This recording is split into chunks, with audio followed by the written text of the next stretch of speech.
Жамбис авцрагал 1992 онд байгуулагдсан манай улсын хамгийн анхны хувийн сургууль юм а. Одоо 53 автомашинтай, 70-ад ажиллагчтай манай улсын хамгийн том тэргүүлэгч авто сургууль болтлоо өргөжжээ.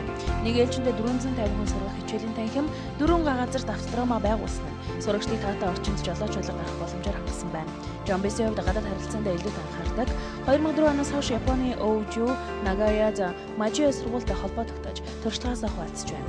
Төвөр зохисгүй компьютерийн танхим автомашины парк шинжилэл хийж сургалтанда менежментийн шинэ хэлбэр оруулж өгсөн нь Жамбисыг шилдэг болгох нөлөөсөн байна.